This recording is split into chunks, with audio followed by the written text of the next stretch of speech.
అదే RTV app వార్తల్ని క్షణాల్లో చదివే అవకాశం ఉంటుంది. ఒక న్యూస్ పేపర్, ఒక టెలివిజన్ ఛానల్ మీ చేతుల్లో ఎప్పుడూ ఉంటాయి. పార్లమెంట్ ఎన్నికలు సమీపిస్తున్నాయి. పార్లమెంట్ ఎన్నికల్లో పోటీ ఎలా ఉండబోతుందో మునుగోడు ఎమ్మెల్యే కోమటిరెడ్డి రాజగోపాల్ రెడ్డిని అడిగి తెలుసుకుందాం. చెప్పండి, ఇప్పుడు త్వరలో జరగబోయే ఎంపీ ఎన్నికల్లో ఏ విధంగా ఉంటుంది?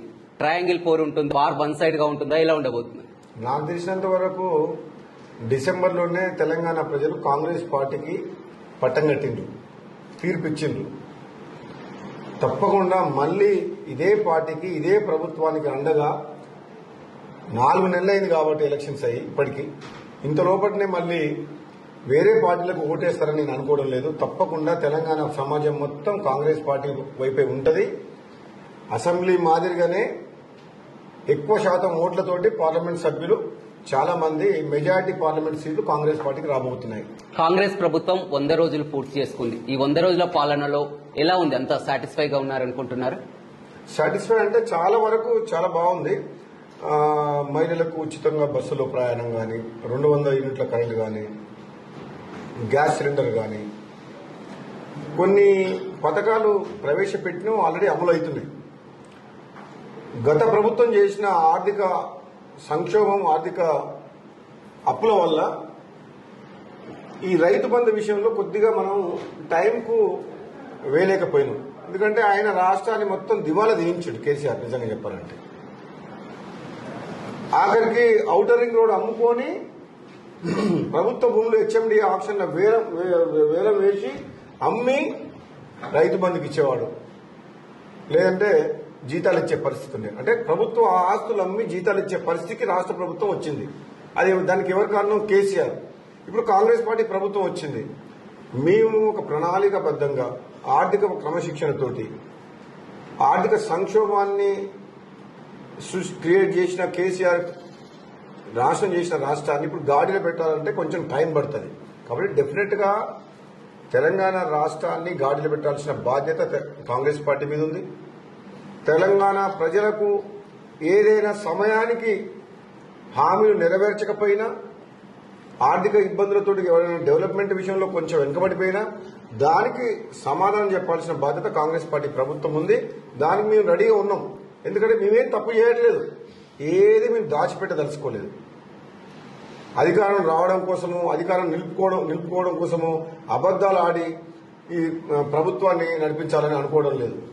ఉన్నది ఉన్నట్టు తేట తెలంగా ఇరిగేషన్ ప్రాజెక్టుల మీద ఏ విధంగా అవినీతి జరిగింది, రాష్ట్రం ఏ విధంగా కాళేశ్వరం ప్రాజెక్టు కానీ ఇంకో ప్రాజెక్టుల మీద అవినీతితోటి అప్రపాలు చేసింది, అదేవిధంగా పవర్ ప్లాంట్ల విషయంలో, యాదాద్రి పవర్ ప్లాంట్ విషయంలో కానీ అవినీతి కానీ, ఏ విధంగా మనం పవర్ క్రైసిస్ ఉంది, ఇట్లా అన్ని సమస్యల మీద అసెంబ్లీ సాక్షిగా మేమంతా పవర్ పాయింట్ ప్రజెంటేషన్ ఇచ్చింది గవర్నమెంట్.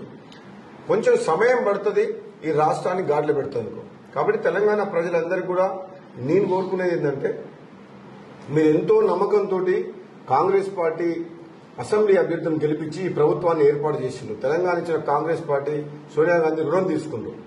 రాబోయే ఎన్నికల్లో కూడా మాకు అండగా నిలవాలని చెప్పి కాంగ్రెస్ పార్టీ పార్లమెంట్ అభ్యర్థులను గెలిపించి మాకు మద్దతుగా ఉండండి. తప్పకుండా మీకు అండగా, పేద ప్రజలకు అండగా ఈ రాష్ట్రాన్ని ముందుకు తీసుకుపోతామని చెప్పి నేను తెలియజేస్తున్నాను. రైట్. ఇక పార్లమెంట్ అభ్యర్థుల విషయానికి వస్తే ఇప్పటికే 9 స్థానాలను కూడా ప్రకటించింది. పూర్తిగా ఇప్పుడు అందరి దృష్టి కూడా భువనగిరి పార్లమెంట్ లో ఉంది. సిఈసిలో కూడా ఎటు తేల్చలేకపోతుంది. భువనగిరి పార్లమెంట్ అభ్యర్థిని ఎవరిని ప్రకటించాలన్నా కానీ ఖచ్చితంగా కోమటిరెడ్డి బ్రదర్స్, ఎందుకంటే గతంలో మీరు ఎంపీగా చేయడం జరిగింది. మొన్నటి వరకు ఎంపీగా కోమటిరెడ్డి వెంకటరెడ్డి గారు ఉన్నారు. అభ్యర్థి ఎవరు అనుకుంటున్నారు? కోమటిరెడ్డి లక్ష్మి పేరు కూడా తెర మీదకి వస్తుంది. మీరేమంటారు? అంటే కోమటిరెడ్డి లక్ష్మి టికెట్ అప్లై చేసుకోలేదు. ఆల్రెడీ మేమిద్దరం కుటుంబ సభ్యులు అన్నదమ్ములో ఉన్నాము. కోమటిరెడ్డి వెంకటరెడ్డి గారు మంత్రి పదవిలో ఉన్నారు. నేను మళ్లీ పార్టీలోకి వచ్చేటప్పుడు కూడా అధిష్టానం కూడా నాకు కూడా మంత్రి పదవిలో స్థానం కల్పిస్తామని చెప్పి హామీ ఇచ్చింది. కొన్ని అనివార్య కారణాల వల్ల ఆలస్యమైన రాబోయే రోజుల్లో పార్లమెంట్ ఎన్నికల తర్వాత తప్పకుండా నాకు కూడా మంత్రి పదవి ఇస్తారన్న నమ్మకం నాకుంది. దాని ద్వారా నేను మునుగోడు నియోజకవర్గమే కాదు, నల్గొండ జిల్లానే కాదు, రాష్ట్రంలో మరి తెలంగాణ ప్రజలకు సేవ చేసే భాగ్యం నాకు కలిగిస్తారనే నమ్మకం నాకుంది. కాబట్టి ఈ తరుణంలో మేము ఆ పార్లమెంటు సీట్ అడగడం భావ్యం కాదు మా కుటుంబానికి అని చెప్పేసి గత అసెంబ్లీ సమావేశంలో, విలేకరుల సమావేశంలో చిట్చాట్ చేసినప్పుడు చెప్పడం జరిగింది. ఒకవేళ అధిష్టానము బీసీకి ఇచ్చినా సరే గెలిపించే బాధ్యత తీసుకుంటాం, బీసీకి ఇస్తే బాగుంటది అని చెప్పి నా అభిప్రాయం వ్యక్తం చేయడం జరిగింది.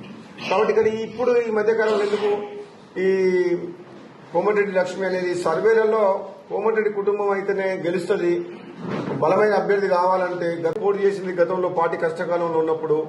ఆమె కోమటిరెడ్డి సుశీలమ్మ ఫౌండేషన్ ద్వారా కరోనా సమయంలో కానీ మరి జనగామలో వృద్ధులకు ఒక ఓల్డేజ్ హోమ్ కట్టే విషయంలో కానీ, నా ఎన్నికలప్పుడు కానీ ప్రచార కార్యక్రమం కానీ మున్గోడు ప్రజలకు నల్గొండ ప్రజలకు పరిచయం ఉన్న వ్యక్తి కాబట్టి అందుకనే ఒక మహిళగా ఆమెకిస్తే బాగుంటుందనే అభిప్రాయం ప్రజలు సర్వేలలో తెలిపిండు. కాబట్టి అధిష్టానం పరిశీలనలో ఆ పేరు వచ్చింది, కానీ ఆమె అడగలేదు టికెట్. నేనెక్కడ నా భార్యకు టికెట్ కావాలని అడగలేదు. అదే దుష్ప్రచారం ఎందుకు జరుగుతుంది? దుష్ప్రచారం కొందరు వ్యక్తులు కావాలని చేస్తున్నారు. మేము అడగట్లేదు. మేము ఆల్రెడీ ఇద్దరు అన్నదమ్ములు ఉన్నాం. మాకు మూడో టికెట్ కావాలని మా కుటుంబం నుంచి ఏమి అడగలేదు. అంటే నా కుటుంబం అంటే నా కోమటిరెడ్డి లక్ష్మి, కానీ ఆ పేరు ప్రజలకి వచ్చింది కాబట్టి అధిష్టానం పరిశీలనలో ఉంది.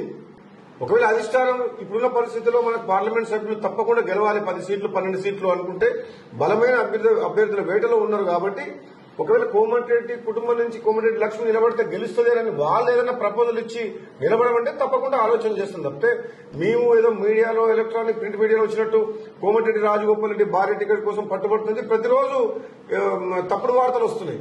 అందులో నిజం లేదు. ఎక్కడ కూడా మేము టికెట్ కోసం ప్రయత్నం చేయలేదు, టికెట్ అప్లై చేయలేదు. సర్వేల ఆధారంగా గెలిచే అభ్యర్థులకు ఇవ్వాలి, అవసరమైతే మీ స్టాండ్ బీసీ కూడా ఇవ్వాలనేది అదే స్టాండ్. ఇప్పటికీ అదే నిర్ణయానికి కట్టుబడి నేనేదైతే గతంలో చెప్పినా మళ్ళీ చెప్తున్నా, బీసీలకు ఇస్తే బాగుంటుందనే అభిప్రాయం నాకు మనసులో ఉన్నది. అన్ని మాకే కావాలి అనేది మంచిది కాదు. సమాజంలో అందరినీ సామాజిక తెలంగాణ వైపు మనం అడుగులు వేయాలనే ఉద్దేశంతో నేను దాన్ని నా అభిప్రాయాన్ని వ్యక్తం చేసిన. కాబట్టి డెఫినెట్ గా మరి ఇప్పుడున్న పరిస్థితుల్లో అధిష్టానం తీసుకుంటుంది, మంచి నిర్ణయమే తీసుకుంటుందని నేను అనుకుంటున్నా. మరి గెలిచే అభ్యర్థులు కూడా కావాలి కాబట్టి ఇతర పార్టీ నుంచి కూడా తీసుకొచ్చింది. ఇప్పుడు దానం నాగేంద్రని తీసుకున్నారు, సునీతా మహేందర్ రెడ్డిని తీసుకున్నారు, రంజిత్ రెడ్డిని తీసుకున్నారు. ఎందుకు తీసుకున్నారు? అక్కడ మన చేవెళ్లలో మన విశ్వేశ్వరరెడ్డి వెళ్ళిపోయాడు బీజేపీలకు. గతంలో ఆయన కాంగ్రెస్కి వెళ్ళి పోటీ చేసి ఇప్పుడు మనకు అభ్యర్థి లేరు. టీఆర్ఎస్ ని గెలిచిన అభ్యర్థి కాంగ్రెస్ లోకి వస్తే టికెట్ ఇచ్చిండ్రు. సునీతా మహేందర్ తీసుకొచ్చి మల్కాజ్గిరి ఇచ్చిండ్రు. దానా నాగేందర్ గతంలో కాంగ్రెస్ పార్టీ మనిషి, మళ్ళీ తీసుకొచ్చి ఇప్పుడు సికింద్రాబాద్ టికెట్ ఇచ్చిండ్రు. సో ఇప్పుడు నా ఆలోచన ప్రకారం నాకేమనిపిస్తుందంటే కాంగ్రెస్ పార్టీ బలమైన అభ్యర్థుల కోసం వేట మొదలుపెట్టింది, సర్వే చేస్తుంది. ఈ పార్లమెంట్ సీట్లు గెలవడం అనేది వాళ్ళకి చాలా ఇంపార్టెంట్ కాంగ్రెస్ పార్టీ. కాబట్టి గెలిచే అభ్యర్థులకే టికెట్లు ఇస్తారు.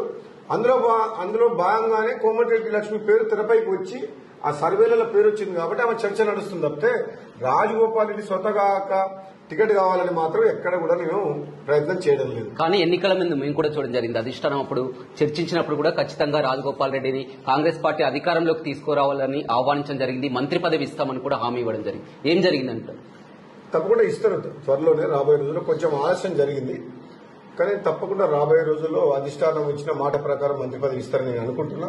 తప్పకుండా ఈ మునుగోడు ప్రజల కొరకైనా సరే ఇవ్వాలి. ఈ ప్రాంత అభివృద్ధి కోసం ఈ తెలంగాణ ఉద్యమంలో పనిచేసిన వ్యక్తిని కాబట్టి తప్పకుండా వాళ్ళు ఇస్తారని అనుకుంటున్నా.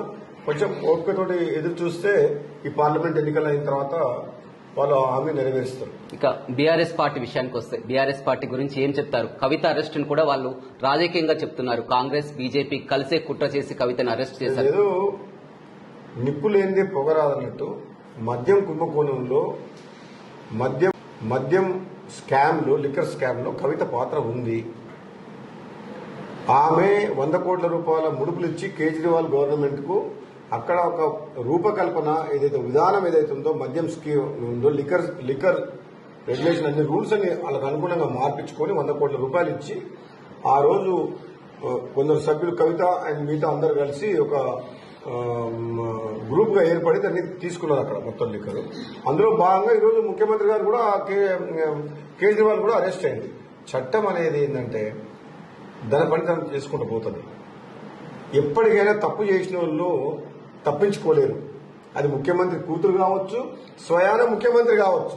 ఎంతో మంది ముఖ్యమంత్రులు కూడా జైలు పాలైనరు. వాళ్ళ అధికారం ఉంది కదా, ఏది పడితే అది చేస్తామంటే తప్పించుకోవడం అనుకోవడం కూడా తప్పు. రేపు పొద్దున కేసీఆర్ కుటుంబం ఇంకా లక్షల కోట్లు దోసుకున్న ఆధారాలు ఒక్కొక్కటి బయటపడుతున్నది. ఇది గొర్రెల పంపిణీ విషయంలో స్కామ్, ఇసుక మాఫియా, ధరణి, గ్రనేటు, భూములు, ల్యాండ్స్ అలాట్మెంట్ ఎన్నో స్కామ్ చేసింది టీఆర్ఎస్ ప్రభుత్వం. వాళ్ళు కూడా రాబోయే రోజుల్లో తప్పకుండా ఇన్వెస్టిగేషన్ చేస్తే అందరూ కూడా జైలుకు పోవాల్సిందే.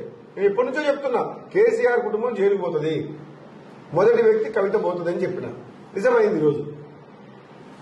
కానీ రాష్ట్ర వ్యాప్తంగా మరొక చర్చ జరుగుతుంది. గతంలో బీఆర్ఎస్ ఏదైతే తప్పిదం చేసిందో కాంగ్రెస్ పార్టీ కూడా ఇప్పుడు అదే తప్పిదాలు చేస్తుంది. గతంలో కాంగ్రెస్ పార్టీలంతా కూడా బీఆర్ఎస్ లో చేరినప్పుడు కూడా స్వయంగా మీరు కూడా విమర్శించడం జరిగింది. ఇప్పుడు సిట్టింగ్ ఎంపీలను కానీ ఎమ్మెల్యేలు కానీ మళ్ళీ పార్టీలోకి ఎలా చేర్చుకుంటున్నారంటే ఏమంటారు? సిట్టింగ్ ఎమ్మెల్యే అంటే ఇప్పుడు ధ్యానం నాగేంద్ర గారు ఒక్కరే సిట్టింగ్ ఎమ్మెల్యే ఎక్కువ టికెట్ అనౌన్స్ చేసింది. ఎంపీల విషయం కానీ ఎంపీలంటే రైట్. ఇక ఈ 100 రోజుల పాలనలో కూడా కాంగ్రెస్ పార్టీ చేసింది ఏమీ లేదని కూడా మాజీ మంత్రులు కూడా చెప్తున్నారు. ఇక్కడ పూర్తిగా కరువు ప్రాంతం, కరువు రైతులంతా కూడా నష్టపోతున్నా కానీ ఇప్పుడు కరువు అనేది దురదృష్టము, రాకూడదు, రైతులు బాగుండాలని చెప్పేసి మనందరం కోరుకుంటాం. ఈసారి నిజంగా వర్షాభావ పరిస్థితి ఏర్పడి కరువు వచ్చే పరిస్థితులు కనబడుతున్నాయి. తప్పకుండా ప్రభుత్వం ఈ కరువును ఎదుర్కొని మంచినీటి సమస్య కానీ, తాగునీటి సమస్య కానీ, రైతుల సమస్యల మీద కానీ, రైతులు ఎండిపోయిన రైతులకు నష్టపరిహారం చెల్లించే విషయంలో తప్పకుండా ప్రభుత్వం రైతులను ఆదుకుంటుంది, ముందుకొస్తుందని చెప్పి నాకు నమ్మకం ఉంది. నేను కూడా ప్రభుత్వంతో, ముఖ్యమంత్రి గారితో చర్చిస్తా. ఎందుకంటే ఇప్పుడు గ్రామాల్లో పరిస్థితి చాలా నీటి ఎద్దడి బాగా ఎక్కువైతుంది. Day by day drinking water కానీ, సాగునీరు కానీ చాలా మంది కాలువ కింద పండించుకునే పంటలు కూడా ఖమ్మం డిస్టిక్ మొదలుపెట్టి ఇక్కడ నల్గొండ, మిర్యాలగూడ ఏరియాలో కూడా వాటర్ లేక నా సాగర్లో కానీ శ్రీశైలంలో కూడా నీళ్లు అడుగంటిపోయినాయి. కాబట్టి రైతులు పంటలు ఎండిపోతున్నాయి. సో దీనివల్ల రైతులు ఇబ్బందులు పాలవుతారు. కాబట్టి ప్రభుత్వం మీద బాధ్యత ఉంది. తప్పకుండా రైతులను ఆదుకోవాల్సింది. తప్పకుండా దీన్ని మేము చర్యలు చెప్పాం. రైట్, చూడొచ్చు. ఖచ్చితంగా పార్లమెంట్ లో అత్యధిక స్థానాలు గెలుపొందుతామని, గతంలో ఏదైతే ఉన్నదో ఇచ్చినటువంటి హామీలన్నీ కూడా నెరవేరుస్తుందని కూడా ఎమ్మెల్యే రాజగోపాల్ రెడ్డి చెప్తున్నారు. Vote studio.